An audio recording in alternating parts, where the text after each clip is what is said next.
दोस्तों 9 तारीख को सुबह 11:30 बजे चंद्र ग्रह नीच के हो जाएंगे और चंद्रमा महीने में एक ही बार नीच के होते हैं। वृश्चिक राशि में होते हैं, 2 डिग्री पर परम नीच होते हैं। उसके बाद मंगल की राशि का यानी कि वृश्चिक राशि का फल देंगे, यानी कि नीचता को छोड़ देते हैं। अब ऐसी स्थिति में 11 तारीख की रात 9:30 बजे तक मंगल वृश्चिक राशि में यानी कि अपनी नीच राशि में रहेंगे। कैसा फल आपको प्रदान करेंगे, क्या घटनाएं आपके जीवन में घटित होंगी, ये जानकारी आज की इस वीडियो के माध्यम से मैं आपको दूंगा। इसीलिए वीडियो को पूरा अंत तक आपके लिए सुनना ज़्यादा अच्छा रहेगा, ये मैं आपको विशेष तौर पर कहना चाहता हूँ। दोस्तों, अब बात करते हैं इस विषय को आगे बढ़ाते हुए कि राशियों के अनुसार क्या होगा।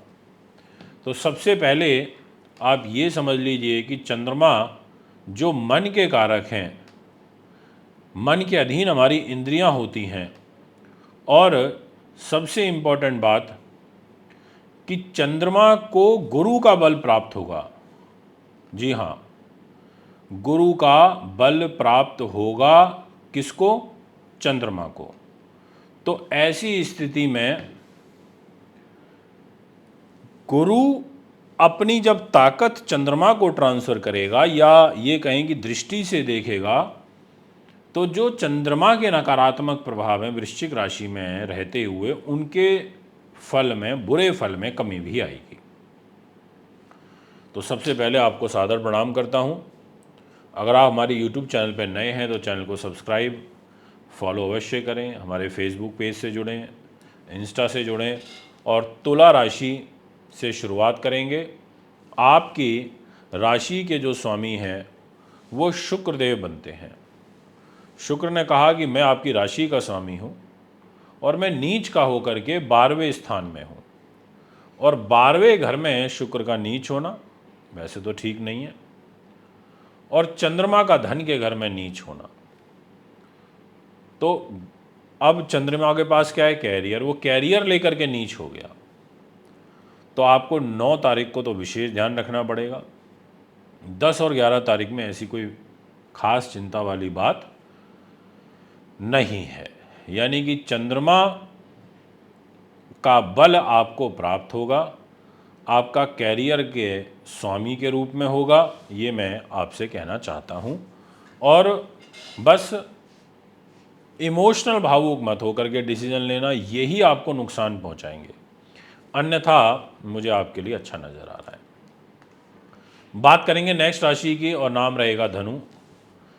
देखिए, धनु के स्वामी तो देवगुरु बृहस्पति होते हैं। गुरु महाराज तो खुद छठे भाव में चल रहे हैं और चंद्रमा चल रहे हैं द्वादश स्थान में नीच के होकर के। अब चंद्रमा का वृश्चिक राशि में नीच होना 11 तारीख की शाम 9:30 बजे तक, वो भी अष्टमेश होकर के यानी कि बुरे स्थान का स्वामी होकर के नीच होना, आपको ध्यान रखना पड़ेगा। हेल्थ का ध्यान रखना पड़ेगा, आपको खर्चों पर नियंत्रण रखना पड़ेगा, आपको योजनाबद्ध तरीके से चलना पड़ेगा। ये आग्रह विशेष रूप से मैं आपसे करना चाहता हूँ। तो इसलिए धनु राशि वाले ध्यान रखें। हाँ, एक चीज़ ज़रूर है, चंद्र गुरु का आमने सामने एक दूसरे को देखने का एक अर्थ ये भी होता है कि ये आपको धर्म कर्म के कार्यों से जोड़ेंगे, आपको धार्मिक यात्राओं के अवसर प्रदान करवाएंगे। ऐसी ग्रह स्थिति अवश्य नज़र आ रही है। बात करूंगा वृश्चिक राशि के बारे में। आपकी जो ग्रह स्थिति रहेगी उसके अनुसार खुद आपकी राशि में नीच के चंद्रमा है और भाग्येश होकर के नीच होंगे। तो 9 तारीख का ध्यान रखिएगा। 9 तारीख शाम से जो गज केसरी राजयोग है, जो दृष्टि से बना हुआ है चंद्र गुरु का, वो एक्टिवेट हो जाएगा। तो आपको 9 तारीख शाम से लेकर और 11 तारीख की शाम 9:30 बजे तक काफ़ी अच्छे अवसर प्राप्त होंगे। आपको दाम्पत्य जीवन में एक आनंद की अनुभूति प्राप्त होगी, या ये कहें कि जो मैरिज लाइफ है उसमें अगर कोई मनमुटाव आपके चल रहे थे तो वो बेटर की तरफ आएंगे, ये मैं आपसे कहना चाहूँगा। और साथ में 10 और 11 तारीख में अगर आपके पिता के स्वास्थ्य के ऊपर कष्ट चल रहा था तो उसमें भी आपको एक बड़ी सहूलियत मिलती हुई नज़र आ रही है। अब मैं आपसे बात करूंगा मकर राशि के विषय में।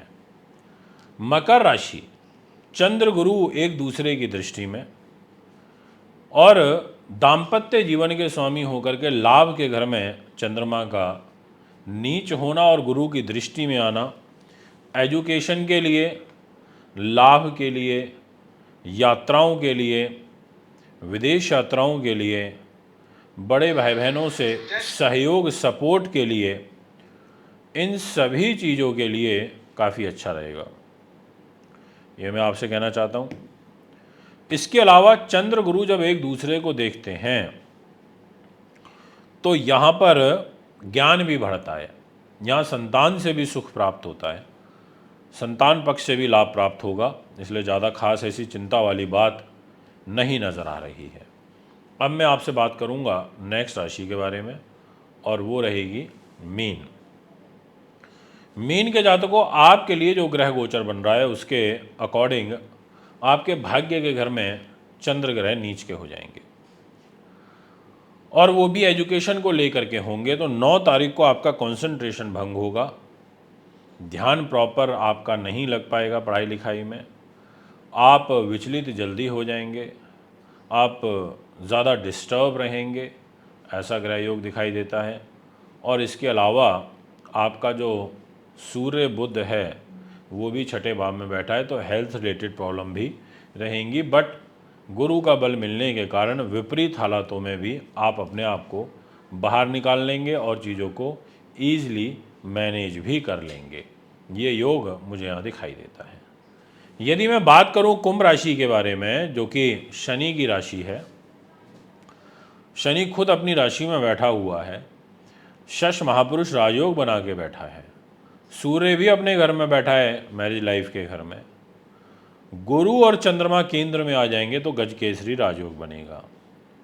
पर चंद्रमा रोगेश भी है, यानी कि छठे भाव का स्वामी होकर के 10वें भाव में बैठा है, तो ऐसी स्थिति में आपको थोड़ा हेल्थ का ध्यान रखना पड़ेगा। ऐसी स्थिति में आपको कैरियर का ध्यान रखना पड़ेगा।